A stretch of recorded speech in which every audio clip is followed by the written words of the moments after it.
A commercial catamaran operator switched his twin Yamaha 425s to a pair of diesel outboards nobody had heard of.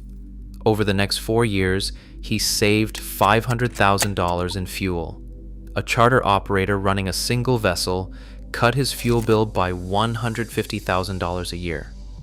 A United States governmental agency just placed an order worth $6.6 million for the same engines. None of those buyers were early adopters chasing novelty. They were operators running real hours on real water who found that a small Swedish company had quietly solved the problem every major outboard manufacturer had declared unsolvable for 50 years.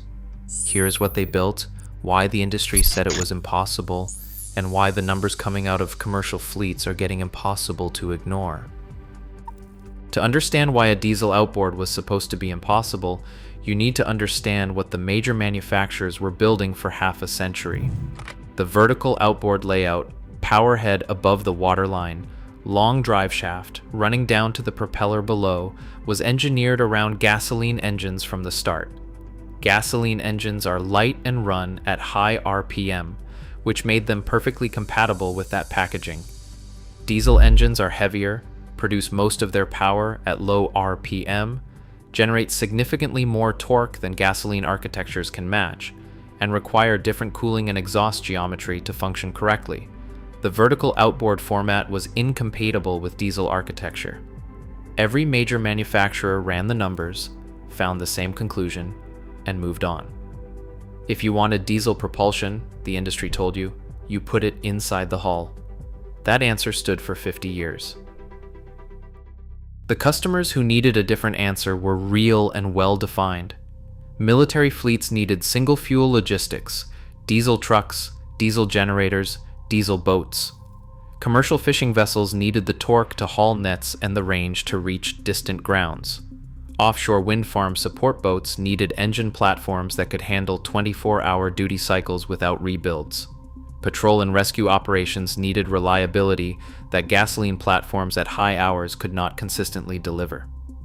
The major manufacturers looked at this customer base and decided the market was too narrow and the engineering too difficult to justify the investment.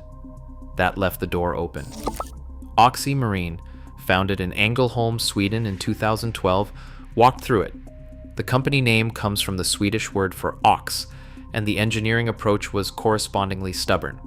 Where the major manufacturers had concluded a vertical diesel outboard could not be built, OXE proposed a completely different configuration. Put the diesel engine in a horizontal layout, oriented the same way it sits in a passenger car, and transfer power to the propeller shaft using a carbon fiber belt drive system, bypassing the gear-driven vertical driveshaft architecture that diesel engines could not fit.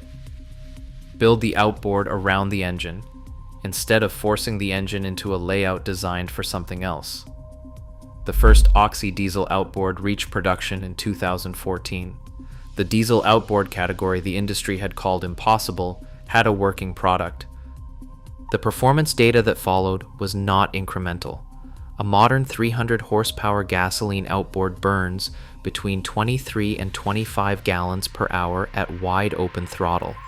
The OXE 300 burns 16 to 17 gallons at the same output, a 46% reduction in fuel consumption for identical power verified by OXE's own testing and confirmed by independent commercial customers running both platforms side by side. On torque, the gap is even wider. The OXE 300 produces 945 Newton meters at the propeller shaft, approximately 696 foot-pounds, roughly double the figure a comparable gasoline outboard delivers. Diesel engines reach full torque output at 2,250 RPM, while gasoline outboards have to spin past 5,000 RPM to approach equivalent thrust. For commercial operators loading heavy cargo, maneuvering at slow speed, or hauling nets against resistance, that difference is not a specification on paper. It changes what the boat can actually do. Operating hours told the same story. OXE rates the 300 horsepower outboard at 10,000 hours of expected service life, with service intervals at 200 hours, double the interval typical of gasoline outboards. One commercial operator publicly documented 2,050 operating hours on a single OXE engine without major repairs, in conditions that would have required multiple powerhead rebuilds on a gasoline equivalent. The financial arithmetic that followed was impossible for commercial operators to ignore. The owner of a commercial passenger catamaran publicly reported that switching from twin Yamaha F425 gasoline outboards to twin OXE diesel engines saved approximately $500,000 in fuel costs over 4 years. A separate charter operator calculated $150,000 in annual savings on a single vessel. These figures did not come from OXE marketing materials. They came from working businesses where fuel was one of the largest line items on the income statement. If you want to avoid the costly mistakes most boaters make, I put together an in-depth guide that will save you tens of thousands. It is in my bio. Military buyers and commercial fleet operators began converting. Fishing vessels in Europe and the United States started repowering with diesel outboards because the fuel savings paid for the engines within 4 to 5 years of operation. Offshore wind farm support vessels, running continuous duty cycles servicing turbines miles from shore, found that diesel outboards delivered the operational range their work demanded. The North American market grew to represent nearly 50% of OXE's revenue. In 2023, OXE received a single order worth $5.8 million to supply 40 engines to a United States governmental agency. In 2025, a new order from a United States governmental agency reached $6.6 million, the largest in company history, confirmed in OXE's first quarter 2025 financial report. The technology was working, the customers were finding it.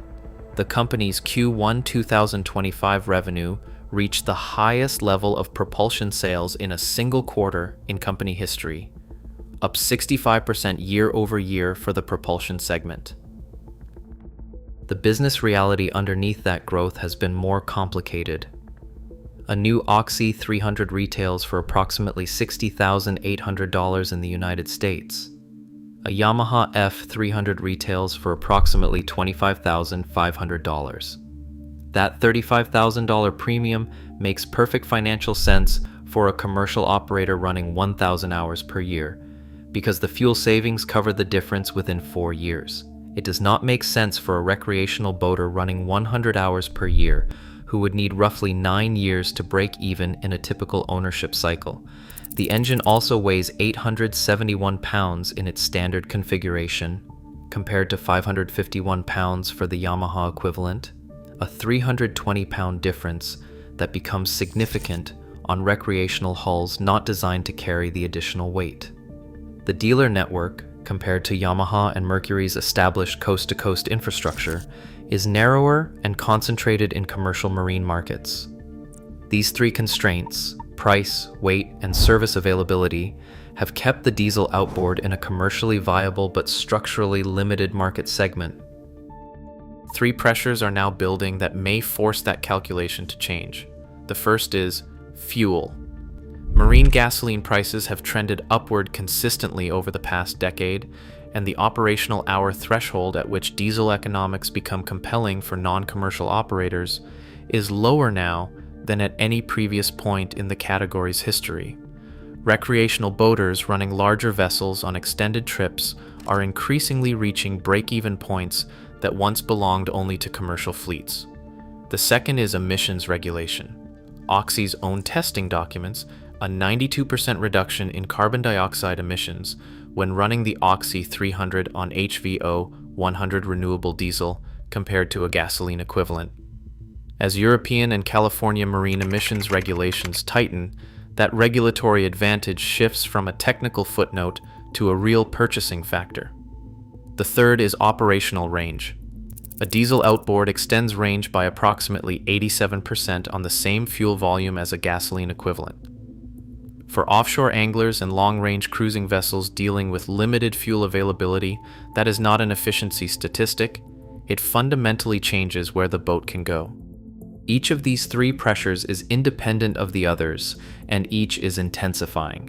The major manufacturers have continued investing in gasoline platforms, calculating that the diesel market remains too small to justify disrupting their existing supply chains, dealer networks, and aftermarket parts ecosystems. That calculation gets harder to defend each year as fuel prices rise, each new emissions rule takes effect, and each commercial fleet publishes its operating data. OXE's revenue grew 35% quarter over quarter through the second quarter of 2025.